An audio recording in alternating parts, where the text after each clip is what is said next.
The shadow of the Chakravartin. 500 C India की एक कहानी, समर्पण, खामोशी और ताकत। चैप्टर 1, राजा और वो शांत लड़की। साल 500 सी में भारत का पूरा इलाका जंग और लालच का मैदान बना हुआ था। इस तूफान के बीच में खड़ा था महाराजा देवेंद्र। वो एक ऐसा राजा था जिसका नाम सुनते ही अच्छे अच्छों की रूह कांप जाती थी। उसका साम्राज्य तलवार के दम पर बना था। लेकिन जिस दिन उसने एक दुश्मन राज्य को राख में बदल दिया, उसकी नज़र उस तबाही के बीच खड़ी एक 18 साल की लड़की पर पड़ी। उसका नाम अनन्या था। वो वैद्यों, हीलर्स और कलाकारों के परिवार से थी। इतनी बड़ी तबाही के बीच भी उसकी आंखों में कोई घबराहट नहीं थी, बल्कि एक बहुत ही गहरी शांति थी। उसकी खूबसूरती कोई दिखावटी नहीं थी, बल्कि उसके शांत चेहरे और गहरी आंखों में एक अलग ही सादगी थी। उस एक पल में उस पत्थर दिल राजा के अंदर कुछ पिघल गया। वो उसे एक कैदी की तरह नहीं, बल्कि एक कीमती अमानत की तरह अपने महल ले आया। देवेंद्र ने उसे महल का सबसे बड़ा और सबसे खूबसूरत हिस्सा रहने के लिए दिया। पूरी दुनिया के लिए देवेंद्र एक बहुत ही गुस्सैल और खतरनाक इंसान था, लेकिन अनन्या के कमरे के बाहर आते ही वो बेहद सब्र रखने वाला इंसान बन जाता था। वो अपनी खौफनाक और हिंसक छवि को हमेशा अनन्या से छिपा कर रखता था। अगर उसे कभी कोई बुरी खबर मिलती और उसे बहुत गुस्सा आता, तो वो महल के तहखाने में जाकर अपना गुस्सा निकालता था ताकि अनन्या को एक भी चीख या टूटी हुई तलवार की आवाज सुनाई न दे। वो नहीं चाहता था कि जिन हाथों से वो अनन्या की रक्षा करना चाहता है, उन पर लगी खून की बूंदें वो कभी देखे। अपने कमरे के अंदर अनन्या कभी घबराती नहीं थी और न ही रोती थी।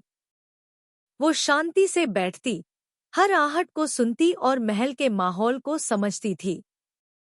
वो कोई कमजोर लड़की नहीं थी जो डर के मारे चुप रहे। वो बहुत ही इमोशनल और समझदार थी, जो उस खतरनाक माहौल में खुद को संभालना और जिंदा रखना जानती थी। वो राजा के गिल्ट, पछतावे को समझ चुकी थी और अपनी खामोशी को उसने अपनी सबसे बड़ी ढाल बना लिया था। चैप्टर 2, राजकुमार और उसकी खामोश इबादत। जब देवेंद्र के सबसे खास रणनीतिकार सूर्या के बेटे राजकुमार वीर का महल में आना हुआ, तो महल का माहौल पूरी तरह बदल गया। वीर का गुस्सा भी बहुत मशहूर था। वो साई की तरह काम करने वाला एक ऐसा योद्धा था जो सिर्फ अपनी आंखों की घूरती नजर से ही दुश्मनों के हौसले पस्त कर देता था। लेकिन जैसे ही उसकी नजर अनन्या के कमरे के दरवाजे पर पड़ी, उसका सारा गुस्सा और तूफान एकदम शांत हो गया। जहां देवेंद्र उसे अपनी गिल्ट की वजह से प्रोटेक्ट करता था, वहीं वीर उसकी इबादत करने लगा था। वीर जानता था कि अनन्या को शांति पसंद है, इसलिए उसने कभी जबरदस्ती उससे मिलने की कोशिश नहीं की। इसके बजाय वो हर रोज उसके दरवाजे के बाहर कोई न कोई नायाब चीज रख देता था। कभी जली हुई लाइब्रेरी से बचाई गई कविताओं की पुरानी किताबें, कभी चमकते हुए कीमती पत्थर, तो कभी खुद वीर के हाथों से बनाए गए वो स्केच जिनमें खिड़की से दिखने वाला चांद बना होता था। अनन्या इन तोहफों के बदले कभी कोई थैंक यू या चिट्ठी नहीं भेजती थी। इसके बजाय वो अपनी गहरी समझ से उन तोहफों को देखती और वीर की भावनाओं को समझती थी। वो कागज के कोने पर लगी चारकोल, कोयले की हल्की सी कालिक और फूलों में पहाड़ों की खुशबू को महसूस करती थी। उसे समझ आ गया था कि ये दोनों आदमी भले ही पूरी दुनिया के लिए बहुत क्रूर हैं, लेकिन उसके लिए वो उसे किसी देवी की तरह पूजते हैं। उसकी ये खामोशी उसकी कमजोरी नहीं, बल्कि उसकी मर्यादा और सेल्फ कंट्रोल, आत्मनियंत्रण थी। चैप्टर 3, सोने का आलीशान पिंजरा। जब अनन्या अपनी जवानी की दहलीज पर पहुंची, तो उसका वो कमरा किसी जन्नत जैसा बन चुका था। देवेंद्र और वीर ने उस पर बेशुमार दौलत लुटा दी थी। उसका कमरा चंदन की लकड़ी और हाथी दांत की नक्काशी से बना एक बहुत बड़ा हॉल था। फर्श पर मखमली हरे कालीन बिछे थे और उसका बिस्तर बनारसी सिल्क से सजा था।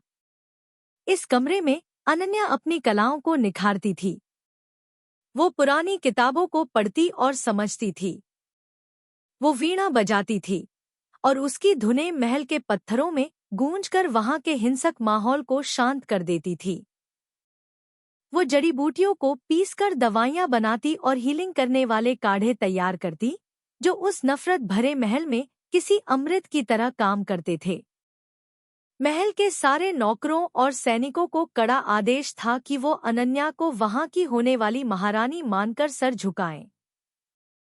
अगर कोई भी उसकी तरफ गलत नजर उठाता या उसकी बात टालता, तो उसे चुपचाप खत्म कर दिया जाता था और अनन्या को इसकी भनक तक नहीं लगने दी जाती थी।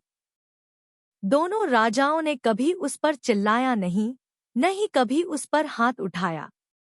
उन्होंने उसे दुनिया की हर ऐशो आराम दी और बस इस बात का इंतजार किया कि कब अनन्या खुद आगे बढ़कर वो ताज पहनेगी जो उन्होंने उसके लिए संभाल कर रखा था। उनका बर्ताव साफ कहता था कि अगर वो उन्हें अपना लेगी, तो उसे पूरी आजादी के साथ राज करने का हक मिलेगा। चैप्टर 4, समझदारी से भरा सफर। इतनी दौलत और दोनों राजाओं के बेइंतहा प्यार के बावजूद अनन्या के मन में अपने बचपन के वो जख्म अभी भी ताज़ा थे। अब वो उनसे नफरत नहीं करती थी क्योंकि वो उनका सच्चा प्यार देख सकती थी, लेकिन वो अपनी जिंदगी खुद अपनी शर्तों पर जीना चाहती थी। एक रात जब बहुत कोहरा छाया हुआ था, अनन्या ने महीनों की अपनी प्लानिंग को सच कर दिखाया। वो न तो डरी और न ही उसने कोई जल्दबाजी की। अपनी तेज बुद्धि से उसने महल के पहरेदारों के आने जाने का समय और सुरक्षा की कमजोर कड़ियों को समझ लिया था। वो किसी साए की तरह चुपचाप बिना किसी आहट के उस अभेद्य अनब्रेकेबल किले से बाहर निकल गई। उसने रात के घने जंगलों में भी अपना हौसला नहीं खोया और बिना डरे आगे बढ़ती रही। अपने ज्ञान और गजब के आत्मनियंत्रण के दम पर उसने साम्राज्य की सीमा पार कर ली और नदी पार करके एक बहुत ही शांत राज्य शांतिनगरी में पहुंच गई, ताकि वो वहां एक साधारण वैद्य बनकर सुकून से जी सके।